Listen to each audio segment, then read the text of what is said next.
vi deve far stare tranquilli stasera a casa piuttosto che quello che raccontano perché vi deve far saltare dalle sedie, vi deve far avere la voglia di scendere nelle piazze e unirvi, magari vedere gli scempi, vedere questo principio, vedere tutti quei luoghi dove c'è gente che si unisce e lotta, perché comunque, come dice qualcuno, cioè uno può anche perdere, ma chi non lotta ha già perso, e questa è la differenza, cioè se non si lotta, se non si portano avanti le cose in cui si crede, farsi la macchina piuttosto che la bella casa, piuttosto, non serve assolutamente a niente. E allora, se non ripartiamo, se questi incontri, e io ringrazio l'università per, in questo caso la professoressa e tutte le persone che collaborano con lei, perché questi incontri sono fondamentali perché fatti in un'università che comunque stanno cercando di sottrarre sempre più risorse. E ieri quando mi sono sentita dire da un onorevole, quest'anno non hanno ridotto i soldi per l'istruzione, ho detto, dobbiamo dire grazie, no? Su questa cosa. Il problema è che non li aumentano, il problema è che ci sono le università a numero chiuso, e io ritengo che anche le università a numero chiuso siano incostituzionali, però voi non lottate per far bene riaprire queste università. E allora le università sono a numero chiuso e decidono questi test, questi quiz demenziali, hanno attivato tutta una serie di cose a pagamento, di corsi, eccetera, e gli studenti pagano in maniera passiva. E invece no, bisognerebbe veramente dire no, io non pago e io mi iscrivo lo stesso all'università, chi se ne frega se è a numero chiuso. Perché comunque io che vengo dall'Università di Pisa, ricordo che ci siamo iscritti 1500 all'università, e io che lavoro faccio in informatica, non la rivista. E praticamente il primo anno già c'era stata la selezione, avvengono delle selezioni naturali per chi ha voglia di andare avanti, per chi si iscrive così.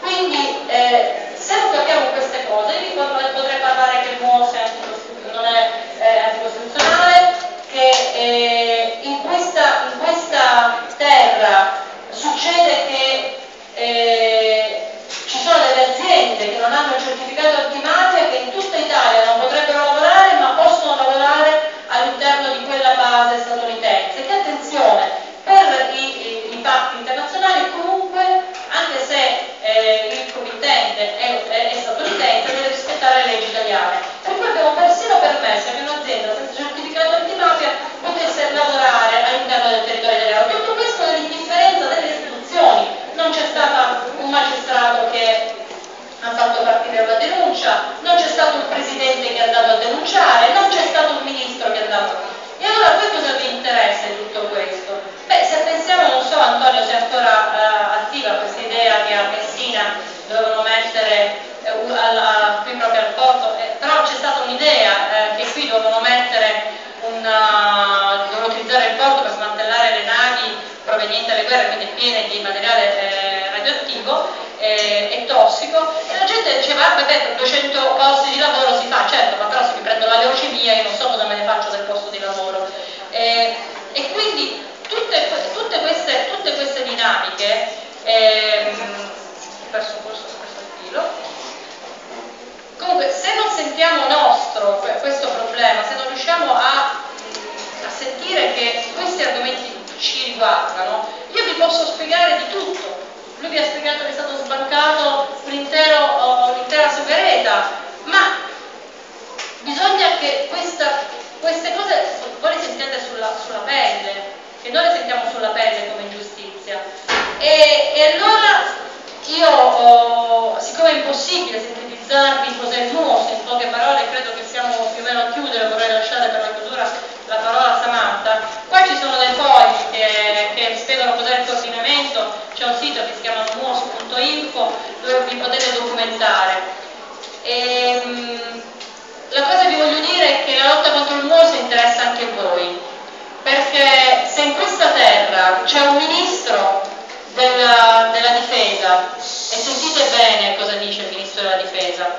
Il ministro della difesa dice che la Sicilia è una portaerei, la più grande portaerei protesa sul Mediterraneo, che la Sicilia è checkpoint Charlie verso il Mediterraneo, però va a farsi lo sciopero, va a farsi il digiuno con il Papa.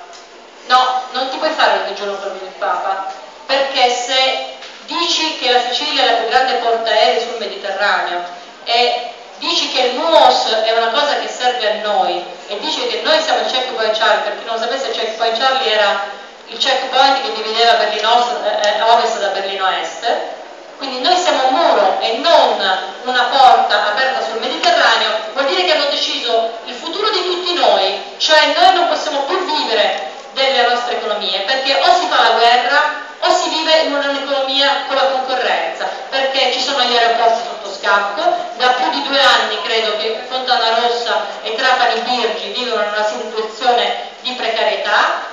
Però se queste cose le vediamo slegate, se noi vediamo che quei migranti stanno morendo per che cosa? Quei migranti? Perché abbiamo deciso di fare la guerra, perché scappano da quelle guerre che vogliamo e che noi sponsorizziamo per la nostra sicurezza. No, non è esattamente così, siete in un ambito universitario che è giusto documentarvi. E allora tutte queste cose sono unite e tutto dove ricade? Nel futuro dei giovani di questa terra, ma nel futuro in generale del Mediterraneo. Quindi vedete che, e con questo poi do la parola a Samantha per le conclusioni, per dire cosa facciamo, cosa faremo in futuro. Questa storia ci riguarda, I care, cioè mi interessa, diceva Dominano, e vedete quando si invita alla commemorazione dei morti l'ambasciatore siriano, eritreo, quando si invita l'ambasciatore eritreo, diciamo che sarebbe stato l'equivalente, alle commemorazioni dei morti, è come se un italiano nel periodo del fascismo fosse fuggito in Francia e i francesi avessero invitato l'ambasciatore di Mussolini. Questo è successo in Italia, nessuno si è scandalizzato, è andato davanti alle televisioni e ha pianto e si è commosso, non ha detto ma che schifo, scusatemi il termine, ma che schifo, ma com'è possibile che sia avvenuto che davanti a quei morti che scappano da quella gente state invitando l'ambasciatore? Allora, siamo addormentati. Io sto leggendo un bellissimo libro che ci cita di Saramago, cioè noi riusciamo proprio a non vedere, noi non vogliamo vedere, ci passano davanti e noi abbiamo deciso di non vedere. Allora questi incontri, e quindi io personalmente vi saluto e poi lascio la parola a Samantha, servono per aprire gli occhi e noi dobbiamo solamente decidere se vedere o non vedere, se vedere che la storia, visto che quella che segue Dettilio Manca riguarda solamente la famiglia Manca, o ci riguarda. Dobbiamo solamente decidere e possiamo decidere anche fino in fondo, rimanendo qui fino all'ultimo minuto. Questo già sarebbe una grande decisione.